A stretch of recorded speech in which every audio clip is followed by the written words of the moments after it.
अस्सलाम वालेकुम व्यूवर्स। मैं हूं उस्मान और आपको उस्मान ऑनलाइन एकेडमी में खुशामदीद कहता हूं। आज का टॉपिक शुरू करने से पहले मेरी आपसे गुजारिश है कि एक बार दुरूद सुल्तानी ज़रूर पढ़ लें। मेरी आवाज़ के बाद आपको दुरूद सुल्तानी अल्लाह ताला की एक नेक हस्ती की आवाज़ में सुनाया जाएगा। तो आपसे गुजारिश है कि उनके पीछे पीछे एक दफ़ा दुरूद पाक पढ़ लें और इसको याद करके इसको डेली रूटीन का हिस्सा बना लें। ये वो हस्ती है जो हुजूर पाक सल्लल्लाहु अलैहि वसल्लम की आल में से हैं और अहले बैत में से भी हैं। अल्लाहुम्मा सल्लि अला मुहम्मद व आलिहि व इत्रतिहि बिअदद कुल्लि मालूमिन लका। अल्लाहुम्मा सल्लि अला मुहम्मद व आलिहि व इत्रतिहि बिअदद कुल्लि मालूमिन लका। ठीक है जी, तो आपसे गुजारिश है इस दुरूद पाक को याद करके अपने डेली रूटीन का हिस्सा बना लें। तो आइए शुरू करते हैं हमारा आज का टॉपिक। और वीडियो के बारे में तो आप बखूबी जानते हैं कि वीडियो को आपने लाइक, शेयर और चैनल को सब्सक्राइब करना है। तो आइए शुरू करते हैं हमारा आज का टॉपिक। जी तो स्टूडेंट्स, आज हम पढ़ेंगे unit number 12, 3 days to see oral activity. तो इसकी आज हम कंप्लीट एक्सरसाइज पढ़ेंगे। Unit number 12, 3 days to see, इसकी कंप्लीट, जिसमें ओरल एक्टिविटी शामिल है, इसकी ग्रामर शामिल है, राइटिंग स्किल्स हैं, कंप्रीहेंशन है, तमाम चीज़ें हम पढ़ेंगे। तो आइए शुरू करते हैं जी। फर्स्ट है जी, ओरल एक्टिविटी में फर्स्ट है, have a discussion on facilities available in our country for special children, are you satisfied with the arrangement. First question है, क्या हमारे मुल्क में स्पेशल बच्चों के लिए क्या सहूलतें हैं, क्या आप इससे सेटिस्फाइड हैं। तो इसमें पहले तो हम सहूलतें डिस्कस कर लेते हैं जी, तो फिर बाद में जो है बेसिकली जो नई है चीज़ें वो भी डिस्कस कर लेंगे।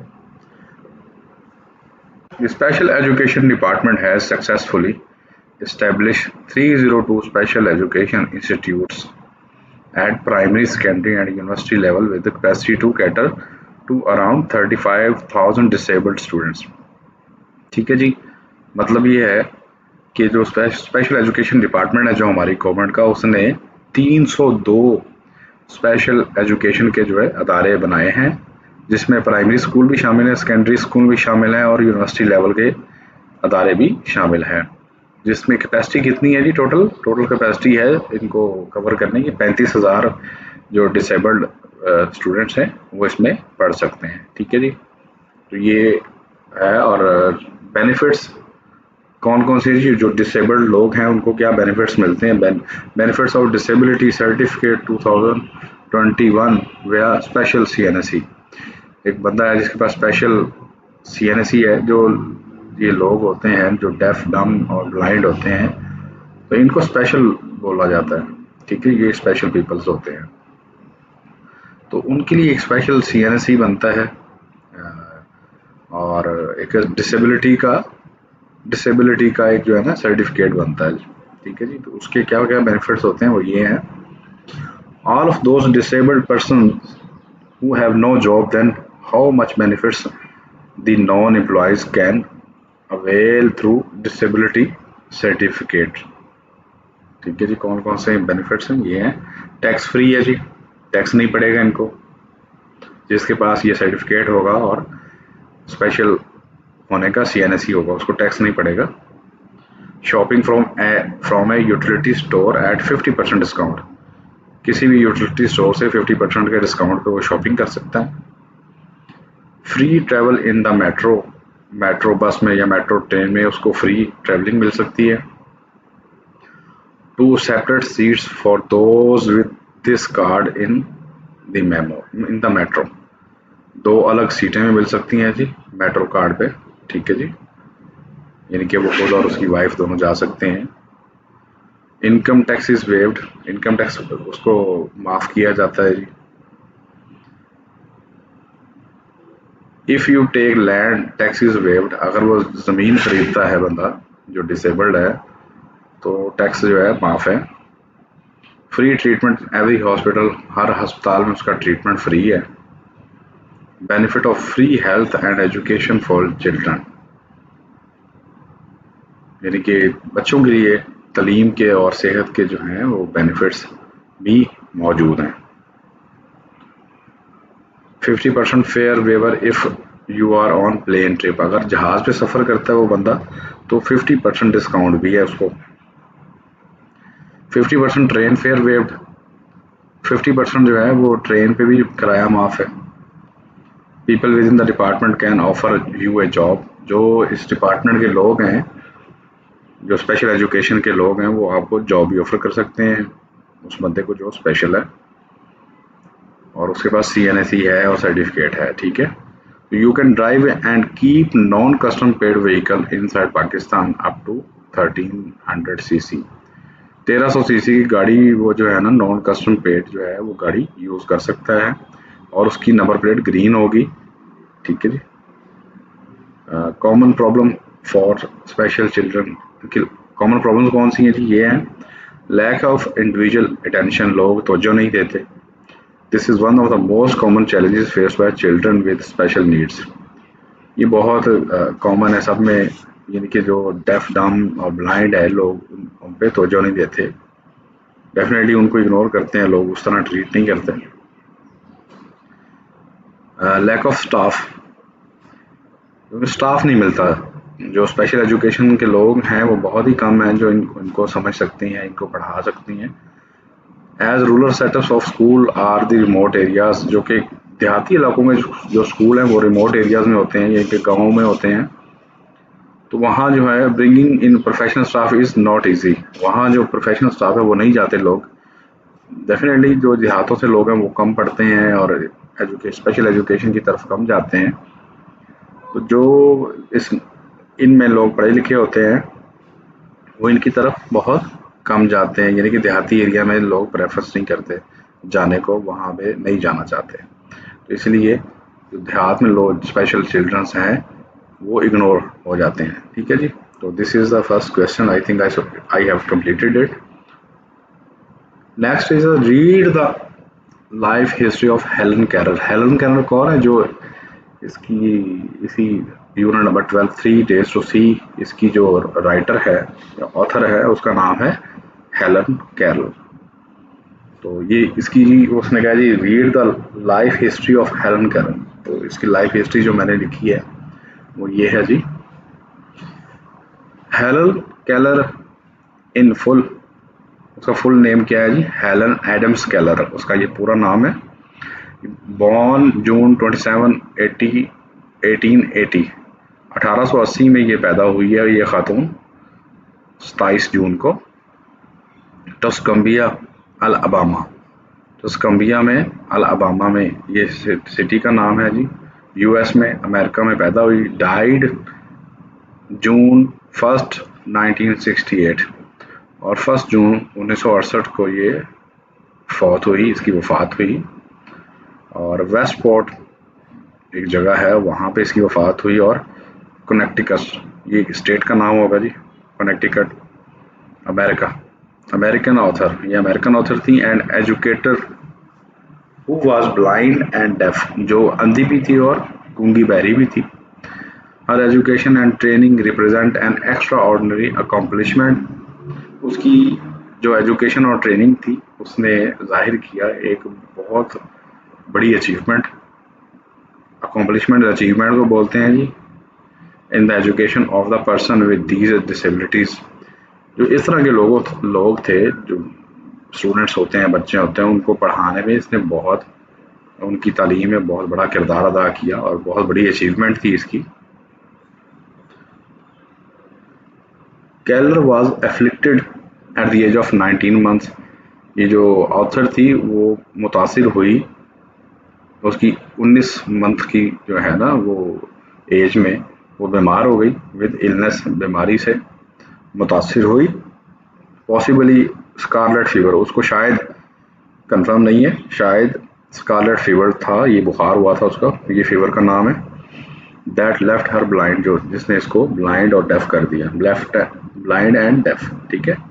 She was examined by Alexander Graham Bell, उसको अलेक्जेंडर ग्राहम बेल ने भी एग्जामिन किया एट द एज ऑफ 6, जब वो 6 साल की थी, उसको अलेक्जेंडर ग्राहम बेल ने भी एग्जामिन किया। एज ए रिजल्ट, जिसके नतीजे में he sent to her a 20 years old teacher, उस नतीजे में उसने एक 20 साला टीचर के पास भेजा जिसका नाम क्या था, any सोल्वियान Massey.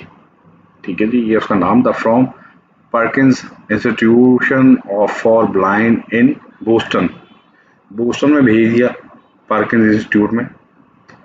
Which Bell's son in law directed, वहाँ जो है जो डायरेक्टर था वो कौन था, अलेक्जेंडर ग्राहम बेल का जो था सन इन लॉ था, यानी कि उसका दामाद था। ठीक है। सुल्वियान ए रिमार्केबल टीचर, वो जो सुल्वियान जो थी एक बहुत ज़बरदस्त उस्ताद थी। रिमेन्ड विद कैलर फ्रॉम मार्च 1887 1887 से until her own death in October 1936 1936 तक, यानी कि तकरीबन पूरी उम्र उसने इस जो हेलन केलर है इसके साथ गुजारी, उसकी टीचर ने। ठीक है जी, जब तक उसकी अपनी डेथ नहीं हुई 1936 में। विद इन मंथ्स, महीनों के अंदर, Keller had learn to feel objects, जो केलर थी उसने जो ऑब्जेक्ट्स होते हैं, जो चीज़ें होती हैं, उनको महसूस करना शुरू कर दिया। जो अशकाल हैं बेसिकली, अशकाल को महसूस करना शुरू कर दिया। And associate them with words spelled out, जो बोले जाने वाले अल्फाज हैं उनको उससे एसोसिएट यानी उनसे मिलाना शुरू कर दिया। By finger signals on her palm, और जो उसकी हथेली पे जो उसकी फिंगर्स के जो सिग्नल थे उससे महसूस करना शुरू कर दिया। To read sentences by feeling raised words, और उसने क्या किया, जुमले पढ़ना शुरू कर दिए। बाय फीलिंग रेज्ड वर्ड्स, जो उभरे हुए, इनग्रेव्ड बेसिकली बोलते हैं, उभरे हुए जो अल्फाज होते हैं उनसे उनको कार्डबोर्ड के जो अल्फाज उसके ऊपर उभरे हुए होते हैं उनसे उनको महसूस करना शुरू कर दिया और सेंटेंसेस को पढ़ना शुरू कर दिया। And to make her own sentences by arranging words in a frame, और फ्रेम के अंदर जो है उसने अपने खुद के अल्फाज जो है अरेंज करके सेंटेंसेस बनाना शुरू कर दिए। यानी कि चंद महीनों के अंदर ही उसने जो है ना ये सब कुछ शुरू कर दिया, सेंटेंस बनाना शुरू कर दिए और पढ़ना शुरू कर दिया। यानी कि फिंगर रख के ब्लाइंड क्या करते हैं, जो उभरे हुए वर्ड्स होते हैं तो ये उनको फील करते हैं, उनसे उनको पता चल जाता है, अपनी जो फिंगर की जो पोरें होती हैं उनसे उनको पता चल जाता है कि ये वर्ड क्या लिखा हुआ है। और उसने खुद जो है चंद महीनों के अंदर ही खुद ही सेंटेंसेस बनाना शुरू कर दिए और पढ़ना शुरू कर दिया। एट एज 14, जब वो 14 साल की उम्र की थी, he enrolled in the Wright Humason school, उसको जो है दाखिला मिल गया इस स्कूल के अंदर, राइट हमसन स्कूल में, for the deaf in New York city. New York city के स्कूल में दाखिला मिल गया। And at 16 she entered the Cambridge school for young ladies, और 16 साल की उम्र में वो जो है उसको एडमिशन मिला कैम्ब्रिज स्कूल, जो कि यंग लेडीज के लिए कैम्ब्रिज स्कूल था उसमें।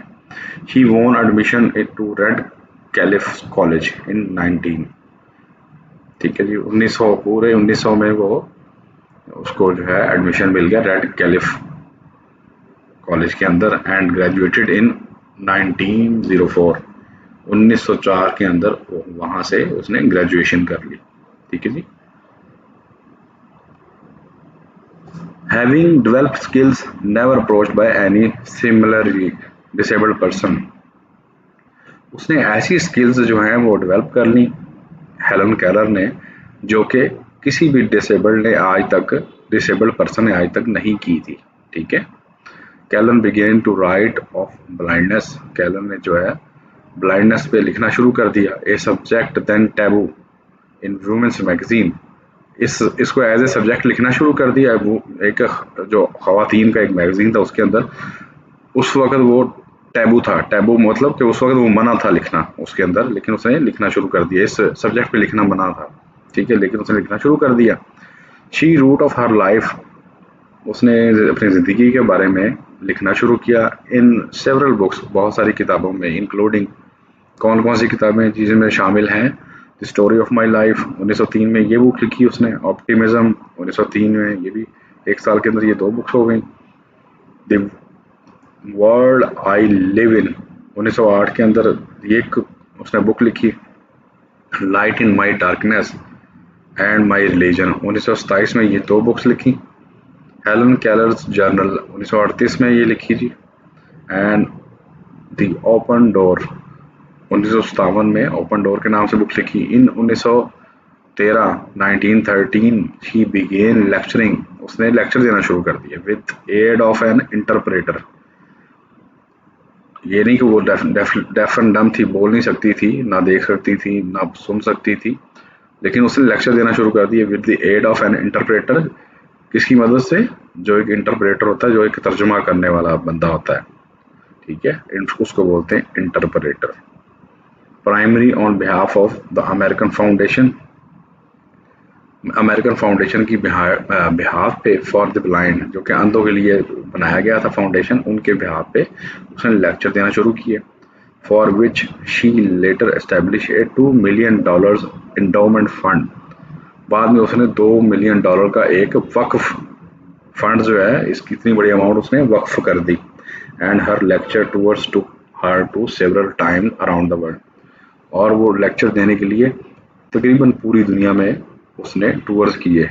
वो पूरी दुनिया जाती रही और वहाँ जाके लेक्चर देती रही, ठीक है। तो नेक्स्ट है जी, consult dictionary to find the meaning of the given words, जो नीचे दिए गए अल्फाज हैं इनके हमने मीनिंग्स देखने हैं जी, ठीक है। ये इसका टेबल आ गया जी। स्लगिश, जी स्लगिश होता है सुस्त, ठीक है जी। नेक्स्ट है क्विवर, कांपना या कपकपी तारी होना। एनिमेटिक, मुतहरिक, जिस जो चीज़ मूव करती है या हिलती जुलती है उसको एनिमेटिक कहते हैं। पैनोरामा, मंजर को कहते हैं, यानी कि वसी मंजरनामा बोलते हैं, यानी कि हम छत से खड़े होकर देखें तो आपको बहुत सारे घर और बहुत सारी सड़कें, गाड़ियां नजर आती, तो इसको हम बोलेंगे, इस तरह के जो मंजर को बोलेंगे वो पैनोरामा बोलेंगे, ठीक है। बियॉन्ड, खुशकुन होता है जी, यानी कि खुश करने वाली चीज को बियॉन्ड बोलते हैं, ठीक है जी। डोरमेंट, डोरमेंट होता है जी, सॉरी मैनीफोल्ड, मैनीफोल्ड है नेक्स्ट। मैनीफोल्ड कई गुना, ठीक है जी। नेक्स्ट है कॉन्वोल्यूशन, कॉन्वोल्यूशन बोलते हैं बलदार, एक जो बल खाती हुई चीज होती है उसको कहते हैं बलदार। केलाइडोस्कोप, केलाइडोस्कोप बोलती है, एक तरह की जो है ना दूरबीन होती है, एक स्पेशल दूरबीन होती है, इसको केलाइडोस्कोप बोलते हैं। डोरमेंट बोलते हैं जी गैर फाल, गैर फाल यानी कि जो चीज़ कुछ काम ना करो, बेकार हो, कुछ ना काम करने वाली चीज़ को डोरमेंट बोलते हैं। एपिकोरियन, एपिकोरियन बोलते हैं अय्याश पसंद लोग जो होते हैं, ऐश करने वाले लोग होते हैं, उनको एपिकोरियन बोलते हैं, जिनका मकसद सिर्फ खाना पीना और खुश रहना होता है, उनको एपिकोरियन बोलते हैं। इम्पीडिंग बोलते हैं जी जल्द आने वाली, या आसनन लिखा हुआ, यानी कि जिस तरह डेथ है उसको बोलते हैं नज़दीक आने वाली, बेसिकली जो जल्द आने वाली है उसको इम्पीडिंग बोलते हैं, ठीक है जी। तो नेक्स्ट हम देखते हैं, encircle the most appropriate contextual meaning of the underlined words. Apparently means कौन से हैं जी? ये 3 हैं जी ऑप्शंस। अपेरेंटली का मतलब ऑब्वियसली होता है, as it happens, as it appears, clearly, 3 options थी, ऑब्वियसली, अपेरेंटली, ये सेम मीनिंग्स हैं इनके। मैनीफोल्ड, मैनीफोल्ड का मतलब क्या होता है जी? मैनीफोल्ड का मतलब होता है different types, many layers, an object, तो first option is the right answer, different types, manifold होती है डिफरेंट टाइप्स। क्विवर मीन्स अभी हमने पहले पढ़ा, to demonstrate, to shake slightly, मुतहरिक बोलते हैं ना क्विवर को, टू शेक स्लाइटली, हल्का हल्का जो है ना मुतहरिक होना, to shake slightly, to act amusingly, तो option B is the right answer. For each of these words from the passage, give one word or short phrase which has to the same meaning. एक word हमने देना है जी जिस जो नीचे दिए हुए हैं जिसका सेम मीनिंग हो। तो वर्ड क्या है जी? एम्फेसाइज। एम्फेसाइज का मतलब होता है प्रेशर डालना या स्ट्रेस, जोर दबाव डालना। तो शॉर्ट फ्रेज है इसका स्ट्रेस। एप्रिशिएटिव एडमायरर होता है।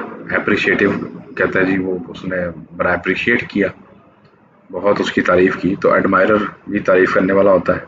लश होता है बहुत जो है लग्जरी जो होती है, लग्जोरियंट। ठीक है जी। लश कहते हैं ये बहुत लश गाड़ी है, बहुत लश घर है, तो ये लग्जरेंट। पेजेंट, पेजेंट होता है जी शोई या दिखावे वाली चीज या स्प्लेंडेड बहुत शानदार चीज को बोलते हैं पेजेंट। ठीक है जी। तो next, complete the following conditionals. If I were the education minister, है नहीं लेकिन ये इमेजिन कर रहे हैं ना जी, तो ये कंडीशनल है। If I were the education minister I should change the system, मुझे सिस्टम चेंज करना चाहिए। नेक्स्ट है जी, if you had a degree you would have got the job, अगर तुम्हारे पास डिग्री होती तो तुम्हें जॉब मिल जाती। इफ यू हार्ड वर्क, ये पहले आ गई उसकी blank, you would get first position. If you hard work you would get first position, अब अगर तुम मेहनत करते तो पहली पोजीशन हासिल कर लेते हैं। If he stopped smoking he would recover, अगर वो स्मोकिंग जो है स्टॉप कर देता, सिगरेट पीना छोड़ देता, तो वो रिकवर कर जाता। We could win the match if we had played well, हम जो है जीत सकते थे if we had played well, अगर हम अच्छा खेलते तो हम जीत सकते थे। Make 3 conditional types 2 sentences. Type 2 conditional sentences हमने बनाने हैं जी, वो ये हैं। If I were the railway minister I should improve its administration. अब कंडीशनल टाइप 2 है, तो टाइप 2 के अंदर क्या होता है जी? इमेजिन है, इमेजिनरी है, क्योंकि वो रेलवे मिनिस्टर नहीं है। होता तो वो कहता मैं इसकी एडमिनिस्ट्रेशन इम्प्रूव कर देता, इसकी इंतज़ामिया जो है वो उसको बेहतर कर देता रेलवे की। If I were the principle of this college I should introduce French in it, अगर मैं इस कॉलेज का प्रिंसिपल होता तो मैं इसमें फ्रेंच को इंट्रोड्यूस करवाता। नहीं है प्रिंसिपल, इमेजिन यानी कि तसव्वुराती तौर पे बेचारा ख्याल कर रहा है, अगर मैं होता तो ये करता। तो if he were alive he should Mary his cousin, अगर वो जिंदा होता तो उसे अपनी कज़न से शादी करनी चाहिए थी, वो जिंदा नहीं है। Next, match the halves to make complete sentences, आधे सेंटेंस दिए गए हैं जी, उनको कंप्लीट करना है, आधों के साथ मैच करना है। ठीक है जी, कैसे मैच करना है ये देखते हैं, ये टेबल है। If you had not drunk water from that well, तो उसको मैच करेंगे you would not have fallen it, अगर तुम उस कुएं से पानी ना पीते तो तुम उसमें ना गिरते। ठीक है जी, ये कंप्लीट सेंटेंस बना।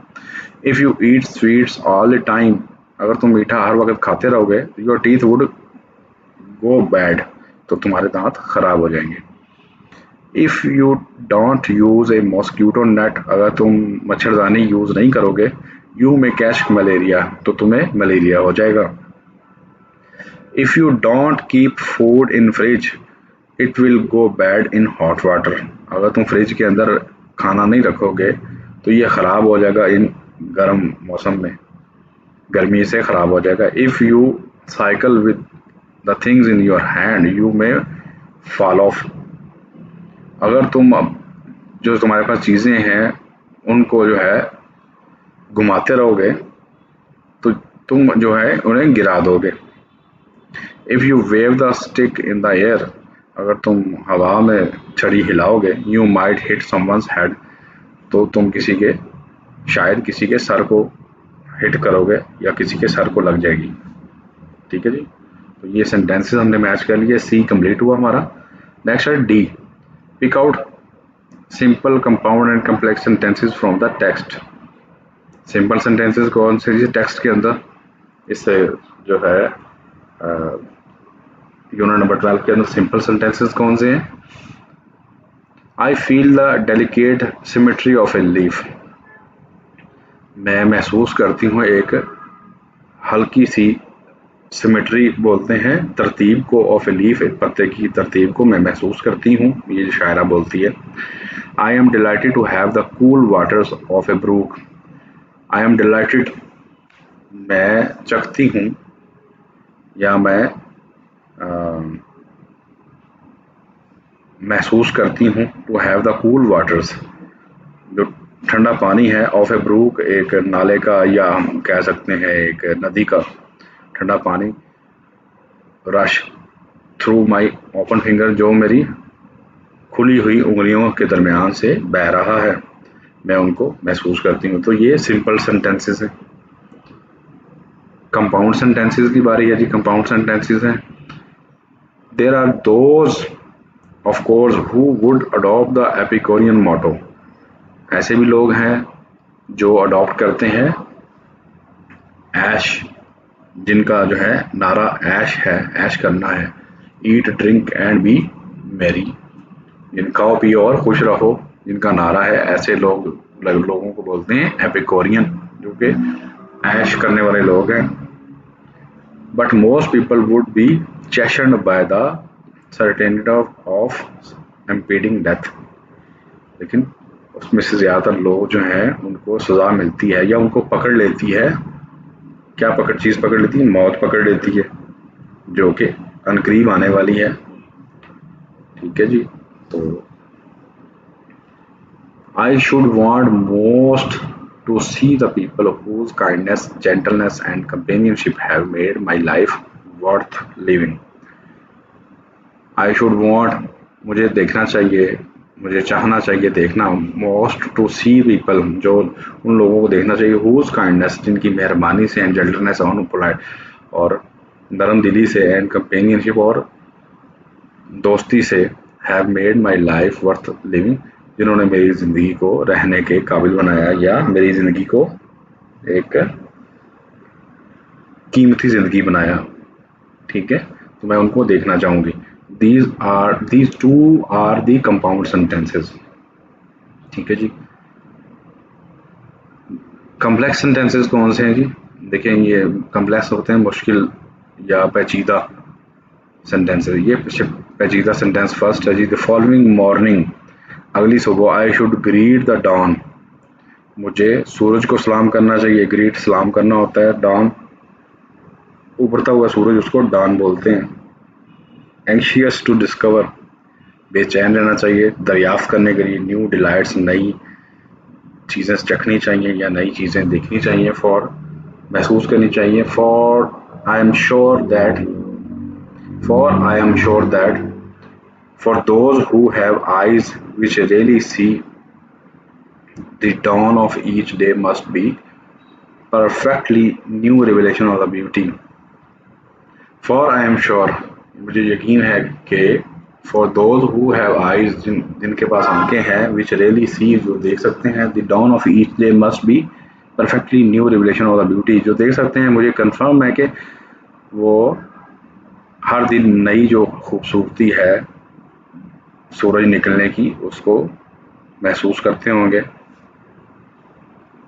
अगला सेंटेंस है, I feel the delightful velvety texture, I feel the delightful, मैं महसूस करती हूँ जायका, वेलवेटी टेक्सचर, जो एक मखमल का जो है एक सरफेस है, मखमल की जो सरफेस बोलते हैं, ऑफ अ फ्लावर, एक फूल का जो नरमो नाजुक जो टेक्सचर है, उसकी सतह है, मैं उसको महसूस करती हूँ।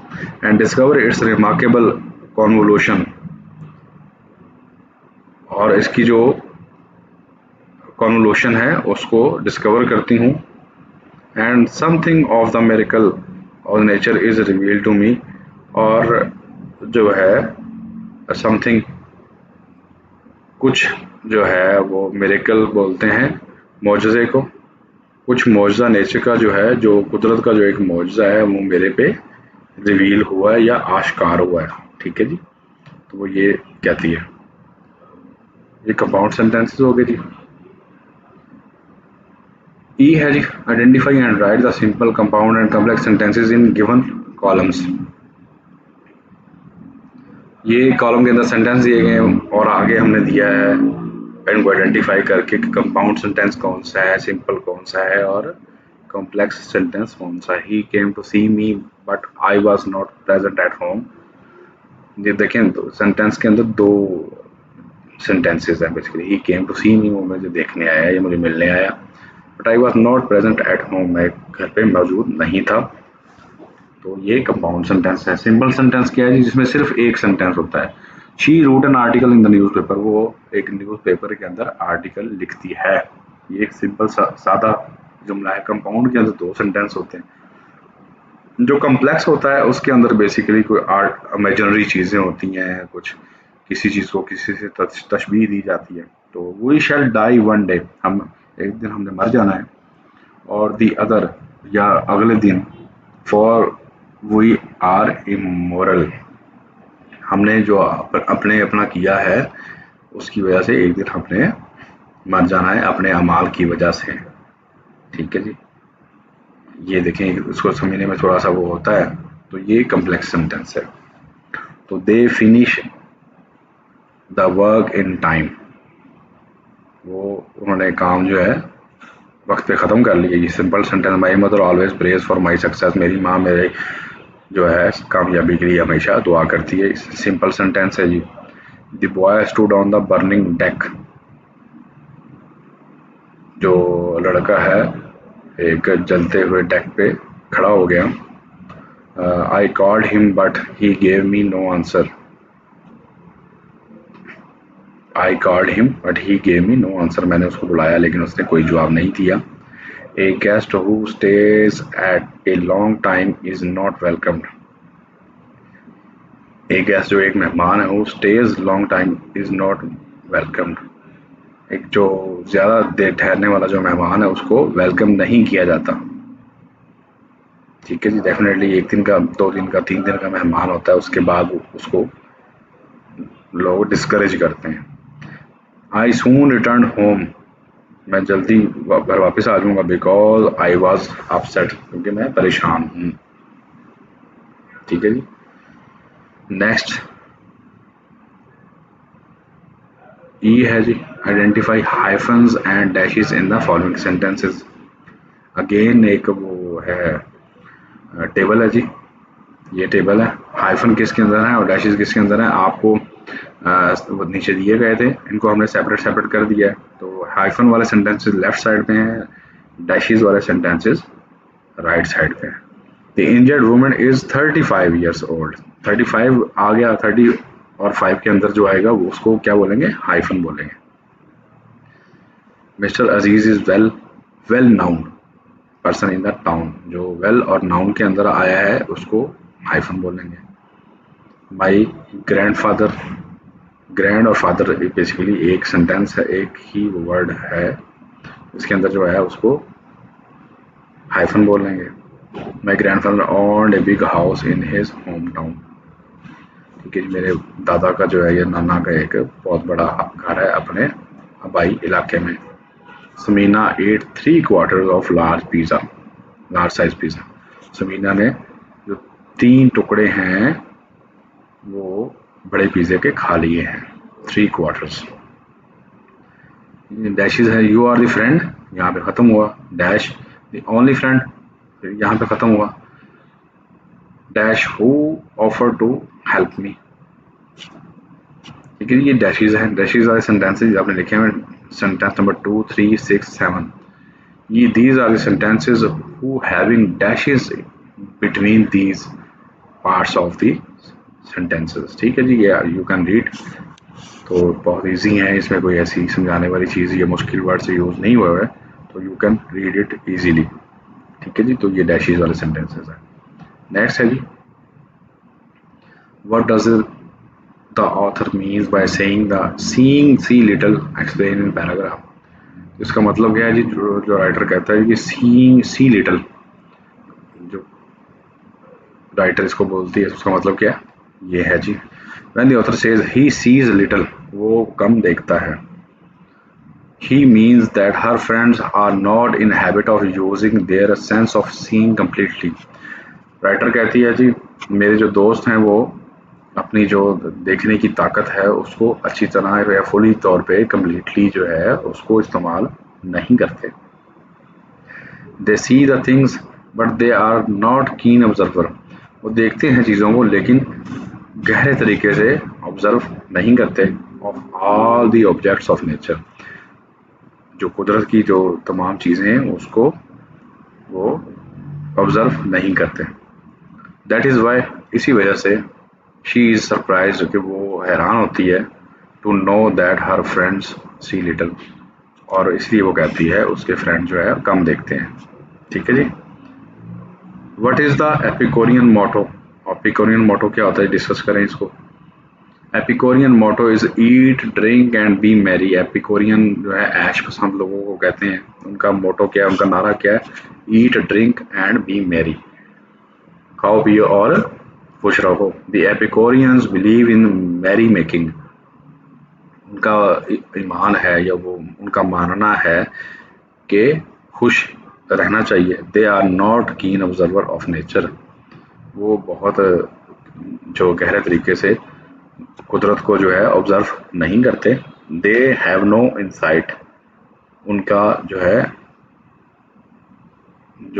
इंसाइट नहीं है, वो अंदर दिल की आंख उनकी नहीं है। ठीक है जी, अंदरूनी आंख नहीं है।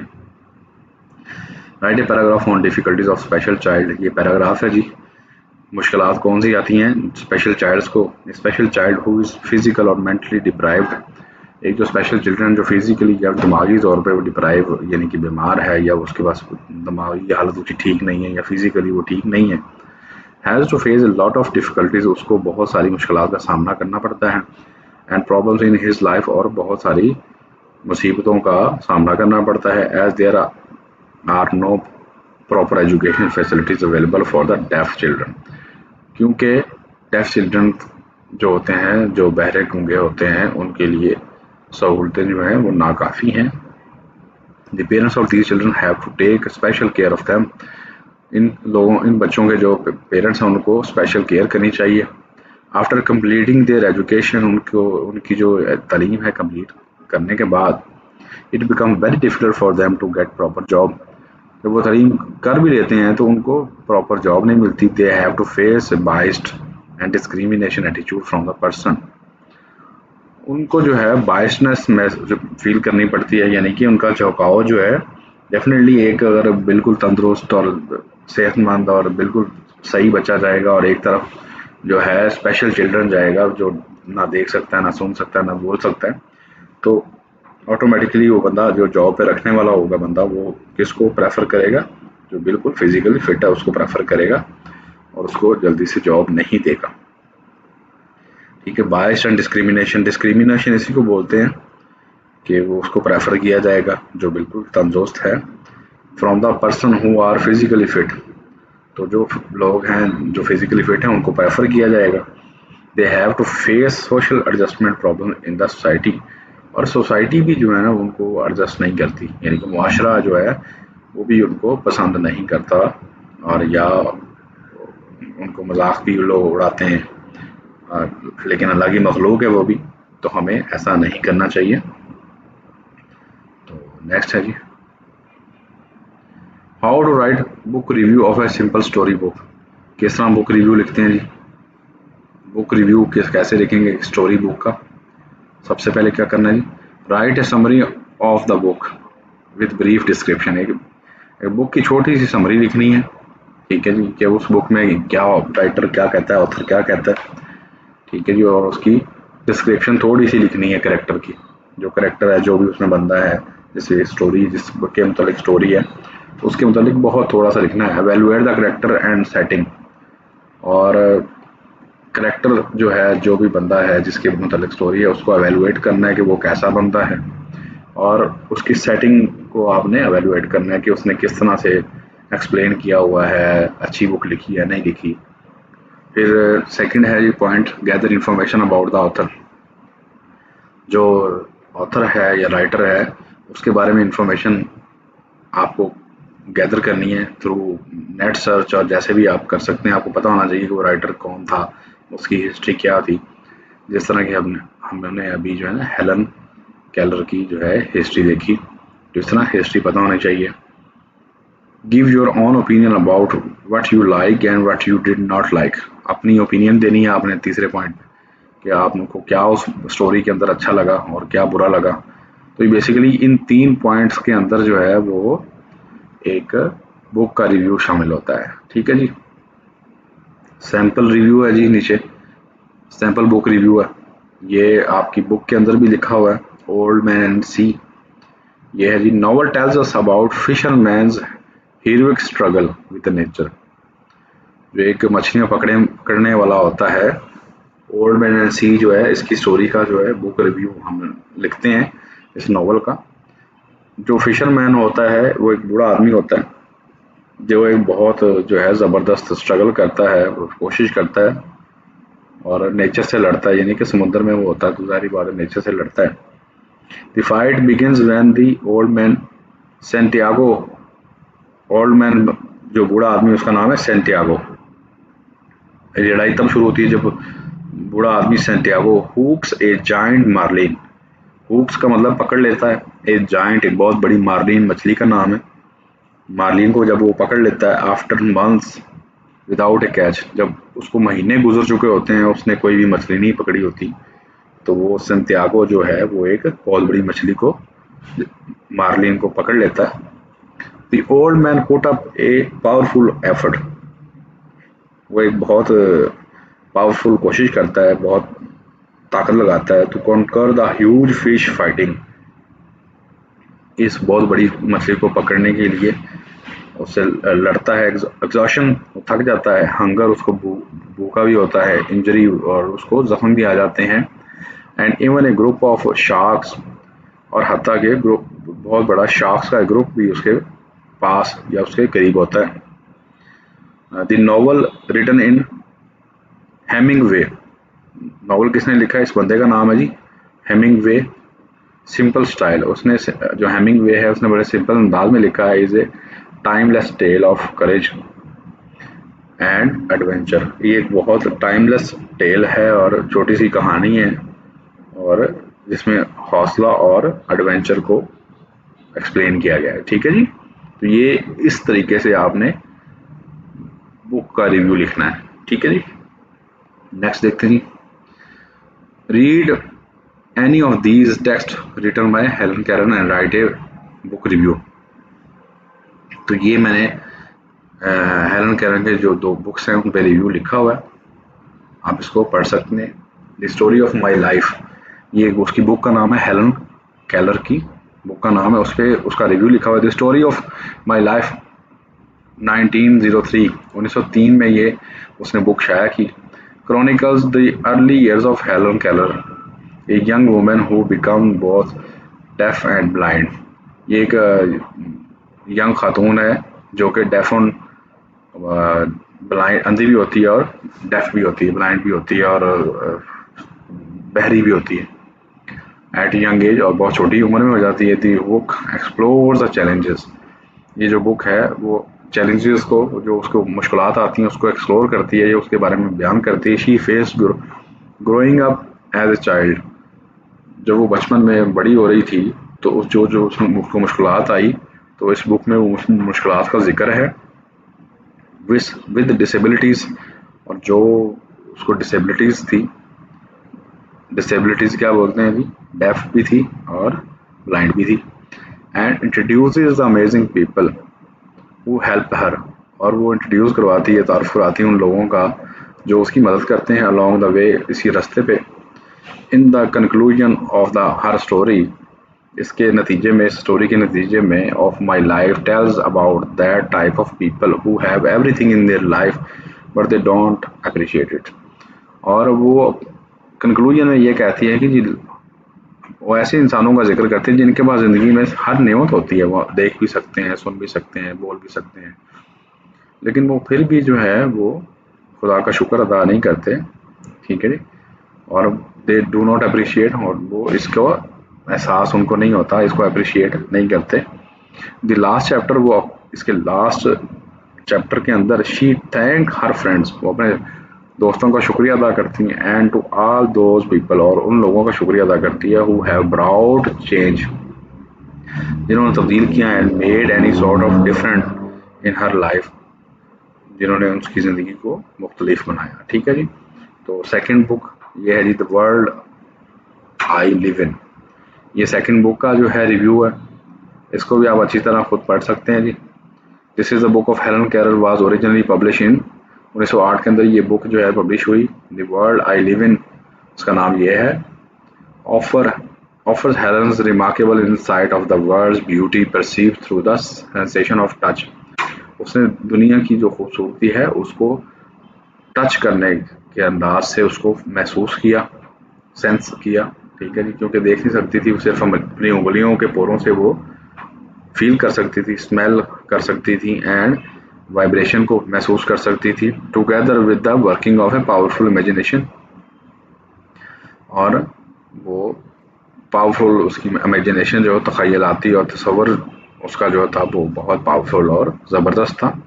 The message of the author in the story is that even if we are born with physical problem, अगर हम कोई फिजिकल प्रॉब्लम के साथ पैदा होते हैं, सच एज ब्लाइंड, डेफ और मे बी हैंडीकैप्ड, किसी का हाथ पाँव नहीं है, अगर हैंडीकैप भी है या ब्लाइंड और डेफ हैं, नो मैटर, वो कहती कोई मसला नहीं है, ऑलवेज थिंक पॉजिटिव, हमेशा मुस्बत सोचें, and you can be the what you wish to be, और आप जो करना चाहते हैं आप वो कर सकते हैं। Mainly most people give up, mainly ज़्यादातर जो है ना, ज़्यादातर लोग जो हैं वो हार मान लेते हैं, गिव अप छोड़ देते हैं वेरी क्विकली, बहुत ही जल्दी छोड़ देते हैं, ठीक है जी। तो ये दो बुक्स के रिव्यूज़ हैं। तो मेरा ख्याल है कि हमारा आज का लेक्चर जो है ख़त्म होता है। थैंक यू सो मच जनाब, बहुत शुक्रिया। नेक्स्ट लेक्चर में फिर मुलाकात होगी। अल्लाह हाफिज़।